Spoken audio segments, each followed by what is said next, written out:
السنة بدأت متأخر، بس همة الناس وإيمانهم بالمكان خلاهم يشتغلوا كويس قوي ويكونوا مؤمنين قوي باللي هم بيعملوه عشان يطلعوا سنة زي سنة مويك 2013. ودي كانت أول خطوة في سنة فلنغرسها. في أول السنة كان الهدف الأساسي بتاعنا إننا نغرس الإخلاص، لأن دي الحاجة اللي كنا مدركين تماما إن هي اللي هتحركنا طول السنة، هي الحاجة اللي هنقدر من خلالها نستمد الطاقة ونستمد القوة إننا نبقى مخلصين لربنا سبحانه وتعالى، نبقى مخلصين للناس اللي معانا وبتشتغل معانا، نبقى مخلصين للفكرة.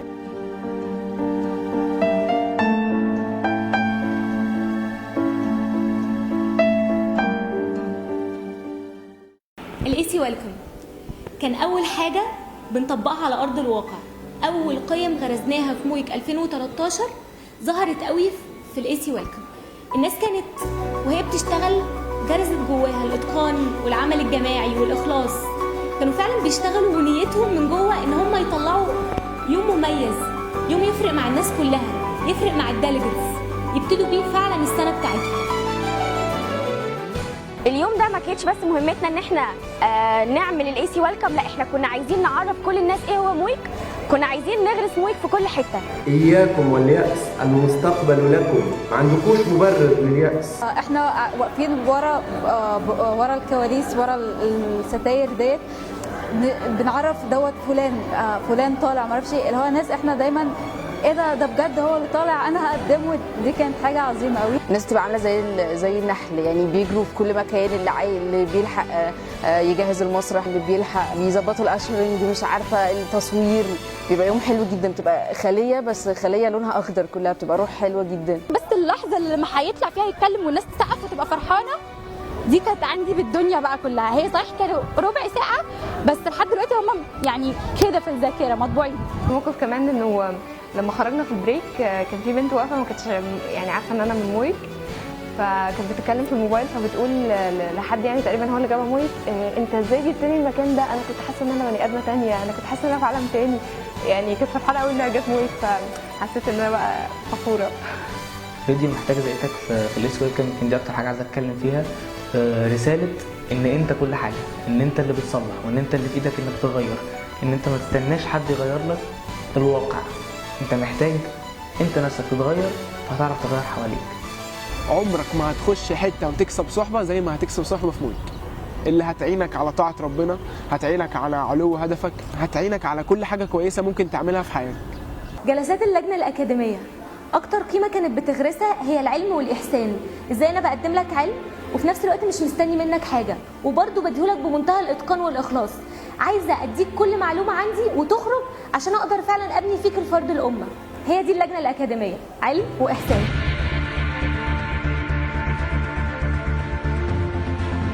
لقيت ناس عايزه تدي ما تاخدش حاجه، يعني تشوف غيرها استفادوا كده. ناس دايما مبسوطه مهما بيحصل لها، ناس كويسه قوي، ناس بيضه من جوه جدا.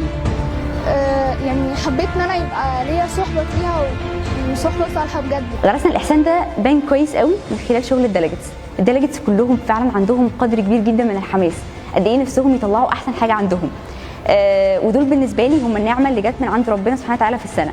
وغرسنا كمان حب الفكره، ازاي انك تبقى شايل هم الفكره، مش منتظر انك اي حاجه تانية خالص من المكان غير ان انا شلت هم الفكره وبقيت حامل الرايه، وان شاء الله باذن الله هصلح وهغير منها طول ما انا ماشي في الطريق. 500 بني ادم عايزين ناكلهم نشربهم، وايسي ويلكم وإيفنت فلسطين و10 سيشنز. كان واحد واقف على ترابيزه وفيها كرسي، الكرسي ده ممكن في اي لحظه يتحرك، هو يبقى على الارض، بس مع كده طلع وعلق الموضوع ده في السقف. يعني في واحد من كتر حبه فيا لقيته راح مسكني، واحد يشيلني لفوق كده ونططني، احنا مش هنلعب ولا ايه؟ وقعد يعمل لي كده وانا فوق مش متخيل هو بيعمل كده ليه. المهم ايه يا عبد الله مش هنلعب ولا ايه؟ قلت له والله هنلعب. الفرحه اكتر قيمه من ضمن قيم كتير لجنه المشروعات بتغرسها. الفرحه اللي بتشوفها في عين طفل يتيم لما بتحسسه ان انت عيلته، لما بتعلمه حاجه جديده، لما بتلعب معاه. الفرحه اللي بتشوفها في عين شاب صغير لسه بيتعرف على الدنيا وانت اللي بتاخد بايده وتعرفه عليها. هي دي الفرحه اللي بتغرسها لجنه المشروعات. لجنة المشروعات باختصار هي مويك بس بتبقى بره أسوار الجامعة، هي بتنقل الفكرة خارج إطار وحدود الجامعة وخارج فئة السن العمر اللي هو بتاع الشباب طلبة الجامعة لطلبة إعدادي وثانوي ولكمان دور الأيتام. اليوم ده ليه؟ ده يوم بكل بساطة اليوم ده بكل بساطة كنا عاملينه في جود ديدز. الفكرة كلها بتقول ان احنا عايزين نخرج الأطفال الأيتام مش من مكان واحد بس، لا احنا عايزين نجمع كذا مكان، نعمل لهم يوم مرح نخليهم يلعبوا. بأمانة الأطفال دي دايما بيبقى عندها طاقة، والطاقة دي دايما ما بتخرجش لأن هم على طول قاعدين يا إما في المدرسة أو بييجوا على طول بيخرجوا. فإن أنت تخرجهم بره تخليهم يعملوا حاجة دي بتبقى قيمة كبيرة قوي. اللي أنت دايما تحس إن أنت بتعمل ثواب وخير في إيفنت زي ده بيبقى حاجة قيمة قوي.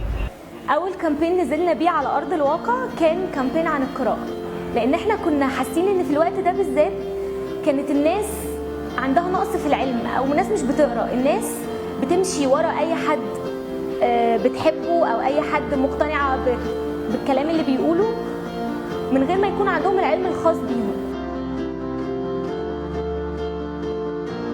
انت كل ما بتقرا كتاب معلومات في مخك بتزيد، بتطلع فوق الكتاب ده فبتشوف حاجه غيرك ما كنتش شايفها، انت نفسك ما كنتش شايفها. هو ده كانت الفكره بتاعت الايفنت، اعتصم كل يوم مع نفسك ربع ساعه هتوصل لحاجه غيرك ما وصلهاش، هتشوف حاجه اوسع فتقدر تدي لغيرك وتطور البلد. عمرك ما هتقدر تبني فرد امه يعني فرد منتمي للامه دي، فرد واعي مثقف غير لما يكون على وعي وعلى القراءه. دي ستيب نمبر 1 للثقافه. عمرك ما تقدر تبقى مثقف غير لما تقرا. انت دلوقتي قدامك كتاب كاتبه واحد عمره من الزمن 50 او 60 او 40 او 30 سنه عايش تجربه معينه، انت تاخد التجربه دي في اسبوع بس.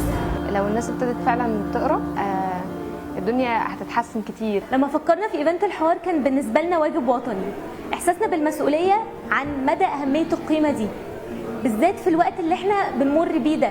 ازاي ان احنا بقينا منقسمين، كنا عايزين نوصل لمرحله ان انا ممكن اختلف معاك بس بادب، وده كان محور الايفنت بتاعنا. اسمعني، حاورني، افهمني، وشكرا.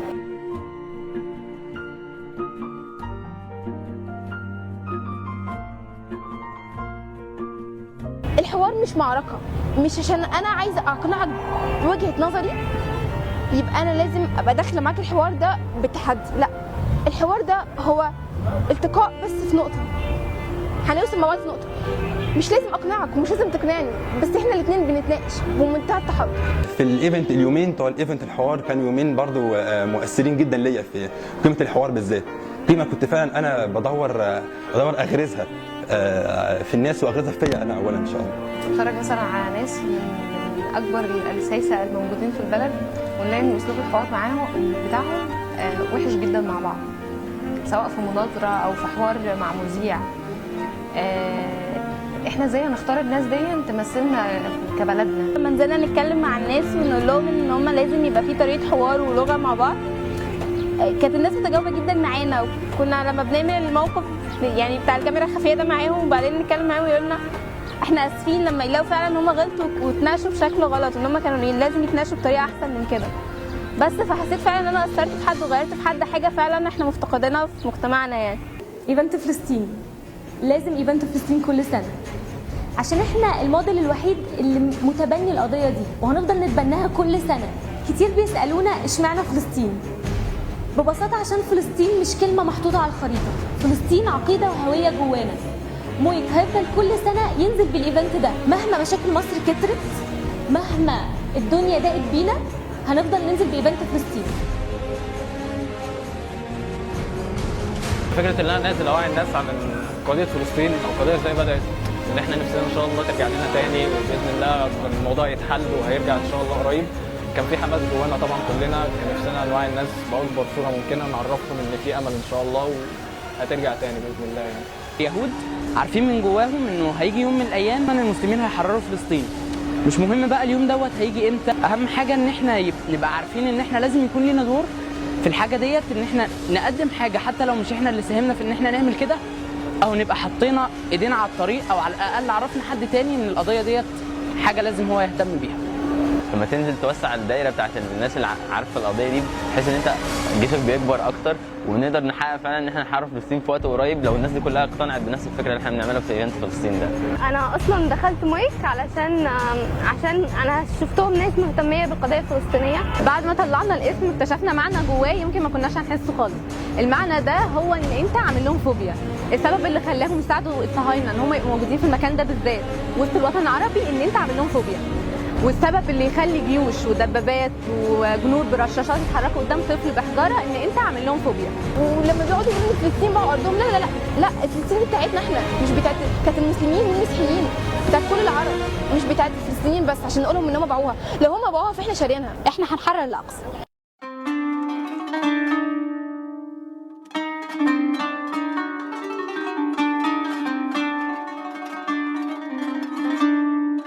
نداء إلى الناس، نداء إلى العرب، نداء إلى الوطن، نداء إلى الشجر، نداء قد يغير في حياتنا ولو حتى الزمن. قد نكون أهملناه لكنه لا زال في خطر، يصرخ وينادي يا بشر، نضحي بأرواحنا من أجل وطن يحيا خالدا عظيما كالهرم. فتصارعت القنابل حتى بلغت المآذن والقمم، بحيرات من دم وأنهار من الضجر، وأشجار تبكي من عقمها وأحجار تنعي عجز البشر، ورجال تصرخ من أحوالها وحلم أطفال يضيع من وهن، وأوطان تئن من سكنها وحكام تلهو بشعب قتل، وشعوب قهرت في مجدها وأجيال تصارع حلم القدر. من أجلك يا فلسطين نداء إلى الناس، نداء إلى العرب. مفيش حاجه اسمها اخر يوم في مويك. انا هخرج منه في 2013 بس هفضل اكمل. لو مويك ككيان اتفكك، الناس اللي فيه لسه موجوده. يعني كل واحد دخل مويك دوت دخلها بفكره، دخلها بان هو مؤمن بالفكره بتاعته. فهو حتى اوكي ماشي النهارده اخر مويك في اخر يوم في مويك كنموذج، هو مش اخر يوم في مويك كفكره. انا هبقى فرحانه وزعلانه في نفس الوقت. زعلانه ان انا هسيب صحبه صالحه انا عرفتها، وهبقى فرحانه جدا بقى الناس هتشوف شغلنا اللي احنا عملناه. لو شخص مننا عايز يتغير للافضل، كل العوامل هيلاقيها في مويك. اخر يوم في مويك السنه دي مش معناه ان مويك رسالته هتقف او تنتهي هنا، بالعكس معناه ان انت هتخرج من هنا حامل للامانه ومسؤول عن توصيل رساله وفكره مويك. احساسي في اخر يوم متضايقه جدا ان انا هسيب حاجه كانت شاغله جزء كبير قوي من حياتي، وحاجه كنت بسعى فيها كتير وبمشي فيها كتير، كانت حاجه بطريقه ان انا احقق فيها اهدافي واحلامي. كفايه ان الواحد بيبقى بيشتغل مع ناس بيحبهم في حاجه هو بيحبها، هو ده مويك بالنسبه لي. مويك احسن حاجه في الدنيا.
المشروعات هي اللجنه المسؤوله عن الدبانه ما هدع بقى. هقعد افكر واحنا بنصور على طول كده.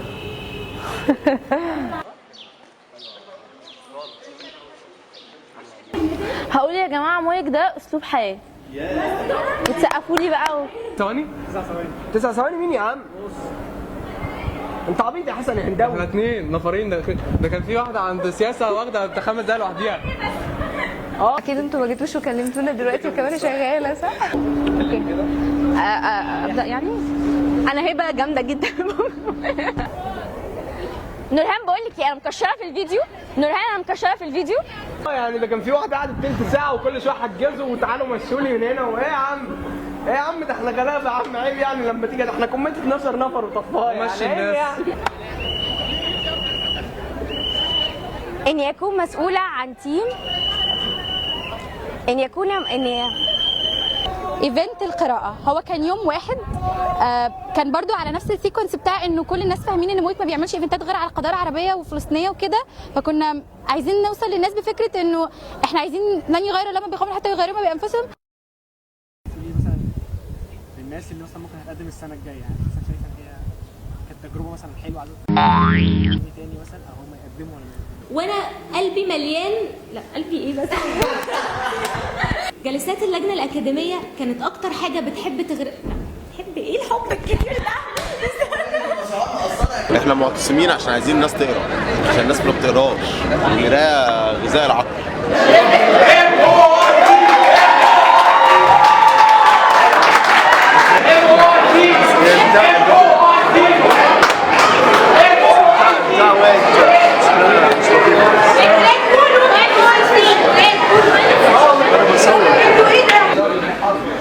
خسيت